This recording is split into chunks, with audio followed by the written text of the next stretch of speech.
I need help.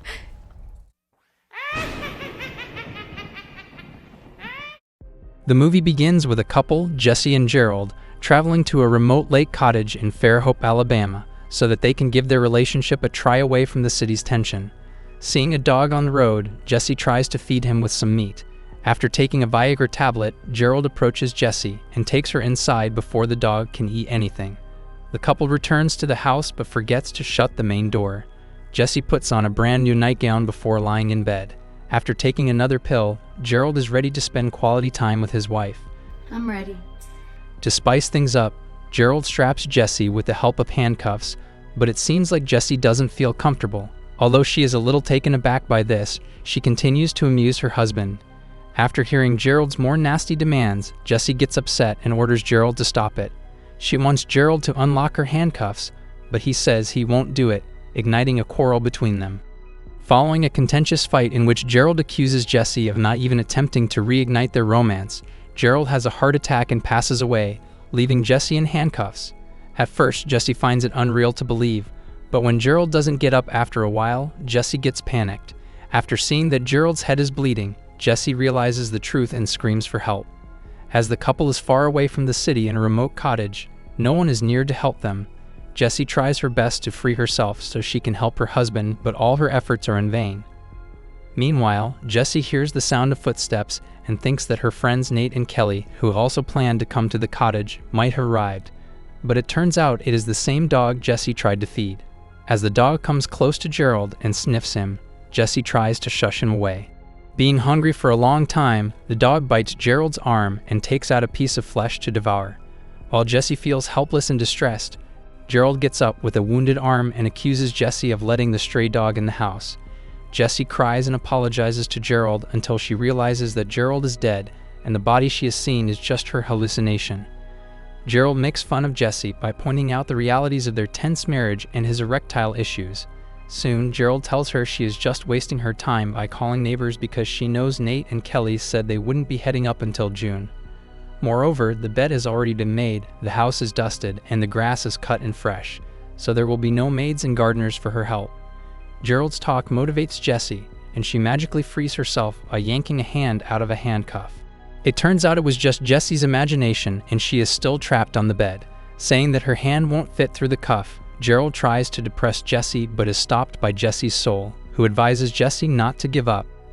Jesse tells truths about herself and Gerald that she had never had the confidence to acknowledge.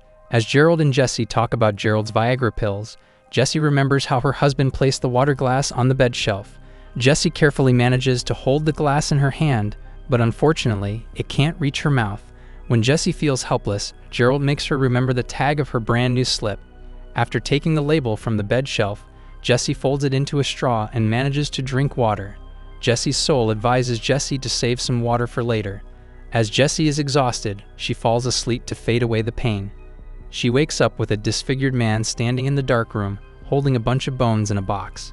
While Jesse calms her down and considers the man unreal, Gerald claims that the man is her death and is here to take her. Jesse becomes uneasy when Gerald starts referring to her as Mouse. This brings back memories of her father Tom, who lovingly called her Mouse.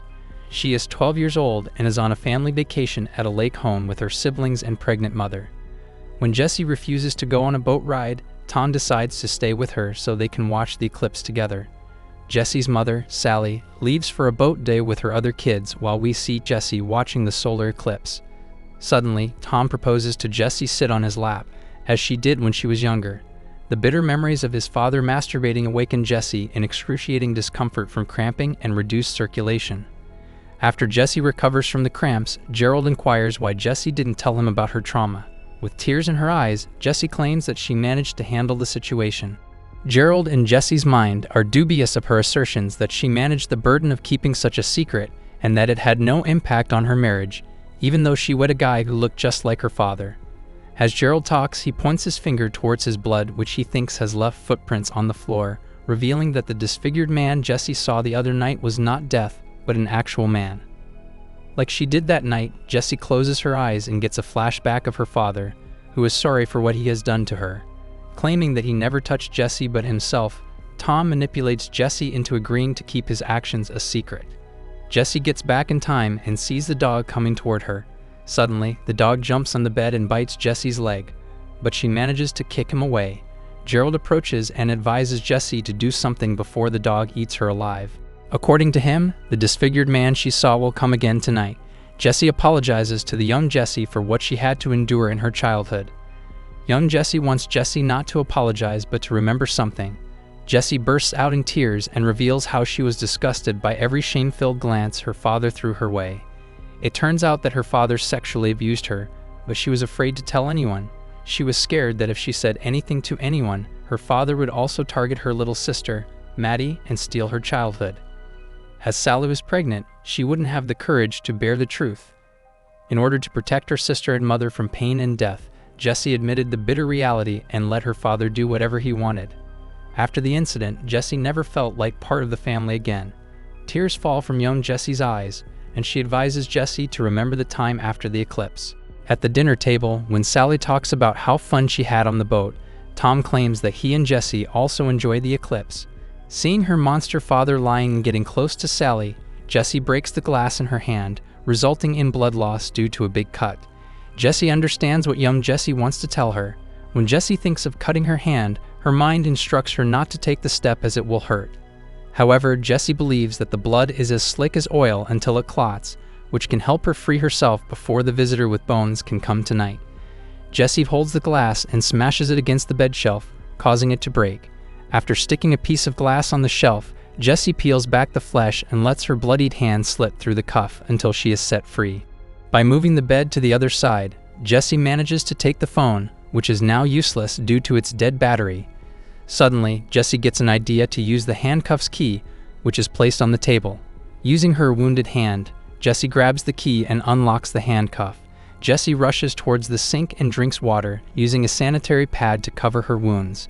Before Jesse can hold the car keys to escape, she passes out on the ground. Jesse regains her consciousness and finds the same dog devouring her arm. After kicking him out, Jesse holds the keys, but it seems like it is too late to leave because the disfigured guy might have entered the house. Jesse witnesses the guy in the hallway and still thinks of him as her vision. After giving the guy her wedding ring, Jesse leaves the house and starts the car. As Jesse drives the vehicle, she witnesses the guy in the back seat. Jesse keeps calm until the man whispers "mouse" in her ears. The car crashes into a tree, causing Jesse to get badly injured. Fortunately, she is seen by some occupants of a neighboring house and is rescued immediately. After some time, we see Jesse writing a letter to her younger self with an injured hand which, after 3 skin crafts, still doesn't work quite right.